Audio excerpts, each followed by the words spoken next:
Sveiki, jeigu turime poreikį nukopijuoti Telkomą arba Cardin pultelį FM402 arba 404, tą drąsiai galime padaryti į Avatar Pro pultelį. Naują pultelį reikės be abejo pririšti prie vartų automatikos, bet jį galima pririšinėti dviejais būdais, ir vėliau šiek tiek papasakosiu apie pririšimo būdus. Taigi visų pirma, kopijuosime pultelį Telkomą Cardin į Avatar Pro. Rekomenduoju kopijuoti nuo to mygtuko, kuris jau atidarinėjo mūsų vartus, tam, kad galėtume pasinaudoti distancinio pririšimo funkciją. Taigi visų pirma atidarome programavimo režimą, nuspausime pirmą mygtuką ir 4 kartus paspausime antrą. 1, 2, 3, 4. LED mirksi kas kelias sekundės, ir reikia išsiųsti kodą, kuriuo atidarinėjame vartus, paspaudžiame veikiantį mygtuką. Jeigu pastebėsite, LED pradėjo greitai mirksėti, reiškia kodas priimtas ir jau užtvirtiname pirmame mygtuke.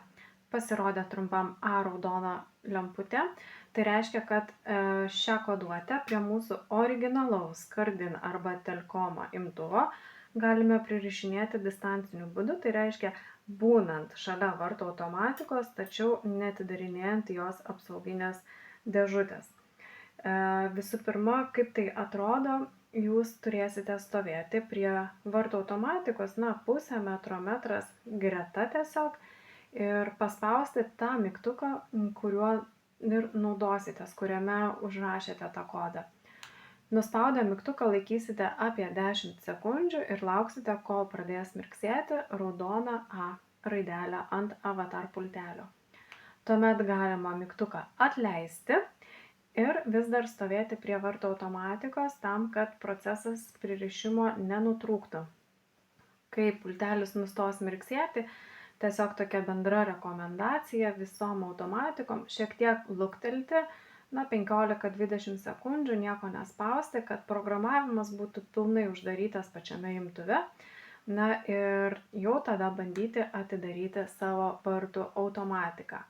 Kadangi mes čia vartų automatikos Cardin šiuo metu neturime, tiesiog pasižiūrėsime, ar būtent šitame mygtuke yra Cardin Telkomą kodas, ir tai galėsime patikrinti per BEP Genesis programėlę, kuri mums tai leidžia, kai naudojamės būtent pulteliu, kuris turi Bluetooth funkciją ir prisijungia prie mūsų telefono.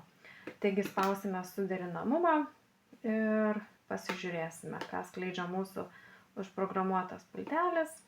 Sekite instrukcijas ir Cardin Telkomą pagal poreikį be abejo galima kopijuoti į kitus Avatar pultelius. Tiesiog parodo, kad čia ir yra mūsų reikalingas kodas.